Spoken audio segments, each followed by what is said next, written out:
Benny Ali sempat tegur dan minta Ferdy Sambo tanggung jawab. Ada kesempatan olahraga, saya bilang,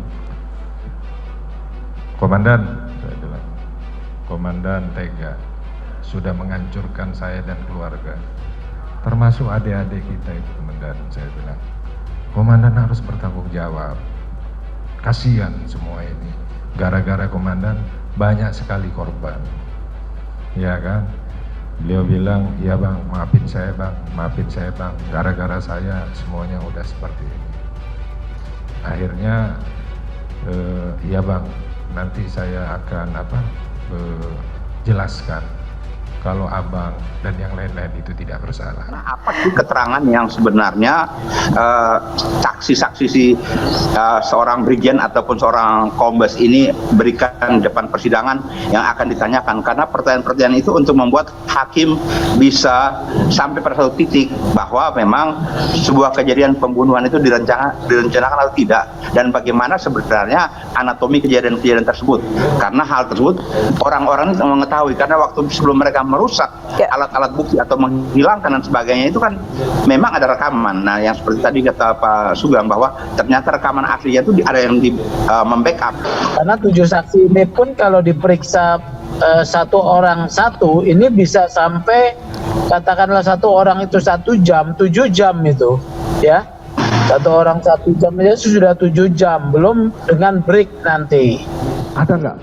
Kalau seandainya dari runtutan peristiwa ini, ya, yang perlu Pak Benny sampaikan apa sebagai seorang polisi, sebagai seorang Karo Provos? Ya mungkin kami ini kan dapat cerita di TKP itu 1 jam setelah kejadian. Jadi kejadian jam 5, kami datang hampir jam 6. Kami nggak tahu itu udah direkayasa. Mungkin kalau kami tahu itu direkayasa, seandainya kita tahu ya, seandainya mohon maaf Pak Sambo, saya yang nangkap waktu itu. Ex-Karo Provos Polri Brigjen Benny Ali menceritakan dirinya pernah bertemu Ferdy Sambo saat sedang menjalani penempatan khusus di Makobrimob, Jawa Barat. Ia sempat meminta Sambo bertanggung jawab karena skenario pembunuhan Joshua berdampak luas. Hal itu disampaikan Benny saat hadir sebagai saksi dalam lanjutan persidangan pembunuhan Joshua di Pengadilan Negeri Jakarta Selatan, Rabu Desember 2022. Dia menjadi saksi untuk terdakwa Richard Eliezer, Kuat Ma'ruf, dan Ricky Rizal. Awalnya, Benny ditempatkan di Makobrimob dalam rangka penempatan khusus lantaran diduga terlibat pelanggaran etik dalam kasus Joshua. Awalnya, Benny ditempatkan di Makobrimob dalam rangka penempatan khusus lantaran diduga terlibat pelanggaran etik dalam kasus Joshua. Saat itu, Sambo juga berada dalam petsus tersebut. Benny menuturkan, dirinya sempat mendatangi langsung Ferdy Sambo dan memintanya untuk bertanggung jawab.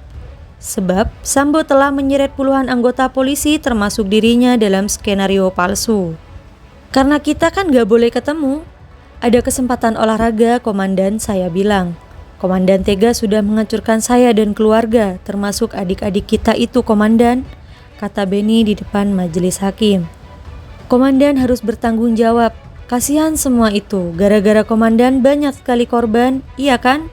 Sambo bilang, iya nanti saya akui kesalahan saya. Gara-gara saya semuanya jadi seperti ini, kata Benny sambil menirukan perkataan Sambo saat itu.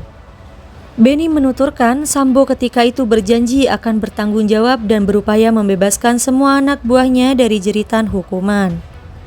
Dia bilang, nanti saya akan jelaskan kalau abang dan yang lain-lain itu tidak bersalah. Semua ini berita bohong saya, prank saya yang membawa adik-adik semua, kata Benny menirukan ucapan Sambo. Menurut Benny, Sambo sudah mengakui kesalahannya dan sadar sudah memanfaatkan puluhan anggota kepolisian untuk merekayasa TKP dan melakukan skenario penembakan. Bahkan, salah satu terdakwa kasus obstruction of justice, Ivan Widianto, merupakan anggota berprestasi peraih penghargaan Adi Mayakasa.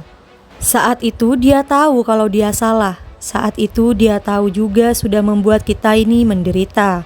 Sudah menderita, kasihan ada adik-adik yang Adi Makayasa ya. Ada yang tidak tahu menahu sama sekali, ucap Benny. Dalam kasus ini, Beni menjalani demosi 1 tahun ditambah 30 hari ditempatkan di penahanan khusus. Sedangkan Eliezer didakwa bersama Sambo, Putri Chandrawati, Kuat Ma'ruf, dan Ricky Rizal. Mereka didakwa melakukan pembunuhan berencana terhadap Brigadir Joshua. Kelimanya didakwa melanggar pasal 338 KUHP atau 340 KUHP Junto pasal 55 ayat 1 ke 1 KUHP.